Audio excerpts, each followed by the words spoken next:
पुढची बातमी, गॅस सिलेंडरच्या तुटवड्याचा फटका केवळ हॉटेल व्यावसायिकांनाच नाही तर मुंबईतल्या अनेक खानावळींना देखील बसलाय। अनेक खानावळी बंद झाल्या तर अनेकांनी डबे पुरवण्याची सेवा बंद केली आहे।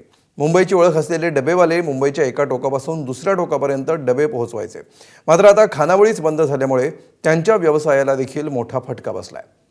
आढावा घेतलाय आमच्या प्रतिनिधीनं। आखाती देशामध्ये सुरू असलेल्या युद्धामुळे देशातील सिलेंडर वितरण हे प्रभावित झालेलं आहे आणि त्याचा फटका आता मुंबईच्या प्रसिद्ध डबेवाल्यांना देखील बसतोय। त्यांचा व्यवसाय जवळपास 40 ते 50% प्रभावित झाल्याची माहिती आहे। अध्यक्ष करवंदे साहेब आहेत।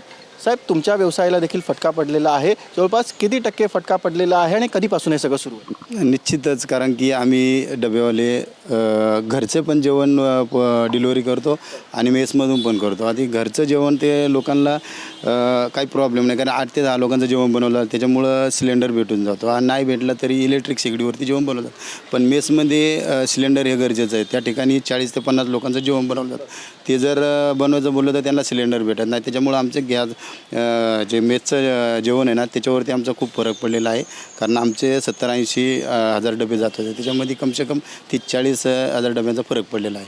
आणि त्या डबे कमी झाल्यामुळे डब्यावाल्या कामगारांवरती इन्कमचा पण फरक पडलेला आहे, म्हणजे जे आमच्या कामामध्ये जेवढं इन्कम मिळेल त्याच्यामध्ये कमी झालं आहे। किती टक्के मेस सुरू आहेत आणि किती टक्के जवळपास ज्या खानावळी आहेत त्या बंद आहेत सध्या? तसं पकडलं तरी 50-60% तरी घरगुती जेवणाचं डबे येत होते आणि 30-40% मेसचं जेवण। पण त्यामध्ये पण कसं 10 ते 20%, 10% सांगायला गेलं तर 10%च मेसचं जेवण येते, बाकी सगळं बंद आहे। कारण हॉटेलमध्ये पण प्रॉब्लेम झाला आणि मेसमध्ये पण प्रॉब्लेम झाला, कारण सिलेंडरमुळं problem.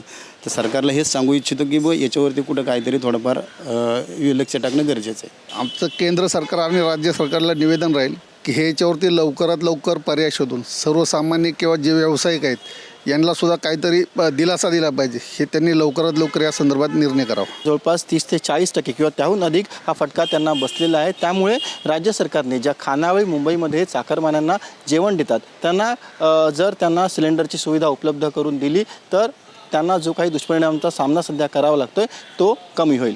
Video journalist Manoj जयस्वालसह Sachin गाड, ABP माझा, मुंबई। ABP माझा, उघडा डोळे बघा नीट।